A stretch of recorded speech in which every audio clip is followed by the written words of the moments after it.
finalement, un bon mot-clé, c'est ce qui est recherché par l'internaute ou qui va l'être. Donc, quand je dis ce qui est recherché, finalement, c'est ce que finalement, c'est ce que vous présentez, ce que vous vendez, des moments de vie, des marques, mais aussi des catégories de produits. Et donc, finalement, on va être sur une logique d'intention de recherche.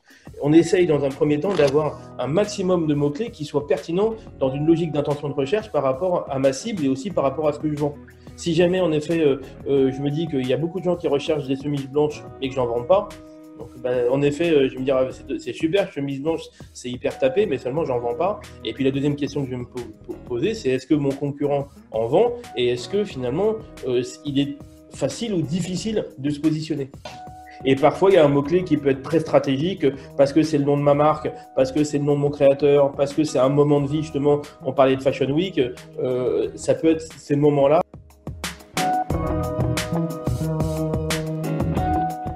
Le référencement gratuit, on a l'habitude de dire que c'est un diesel parce que justement, il y a toute cette partie de prise en compte par Google, d'indexation. Et après, une fois qu'on est indexé, en effet, pourquoi on serait plus pertinent que les gros machins sur des requêtes concurrentielles, ça sera difficile. Donc, c'est c'est aussi de bien choisir ses combats dès le début. On va plutôt faire améliorer les choses au quotidien et on va voir que justement on a pas mal de leviers.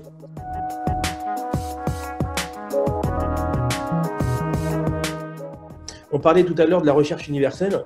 Finalement, pourquoi c'est essentiel? Parce que finalement, avant, on avait un moteur qui était le moteur web et de plus en plus, il y a eu Google Images, Google Vidéo qui était l'ancêtre de YouTube, Google News qui est arrivé en 2005, etc.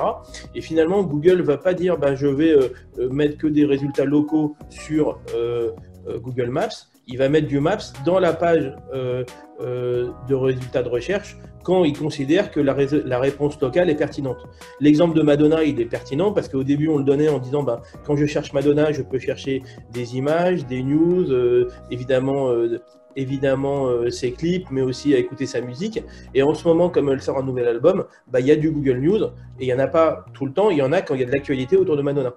Et donc finalement, c'est d'autant de possibilités pour vous de vous positionner. Donc Google Product a disparu au niveau gratuit et remplacé par Google Shopping qui aujourd'hui est payant, mais qui pour les produits et quand on a un gros catalogue est assez essentiel. Mais finalement, quand on regarde les mots-clés, on se pose évidemment la réflexion sur quel est le bon mot-clé, mais aussi quel est le type de format sur lequel je suis pertinent pour me positionner.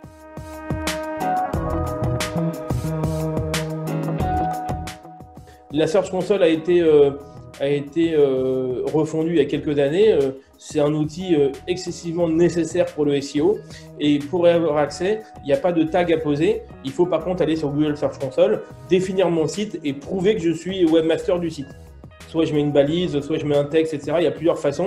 Mais en tout cas, je vous invite à aller sur la Search Console de votre site parce que ça donne des informations sur beaucoup de choses, sur les mots-clés, sur l'indexation, sur le crawl, etc.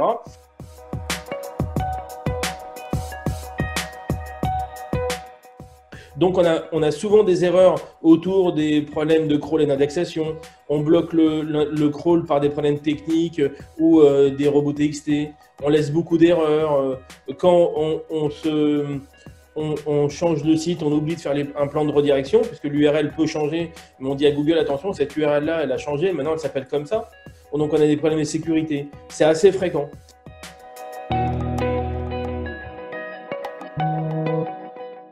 Ce qui est essentiel, c'est plutôt ce que j'ai essayé de montrer ici.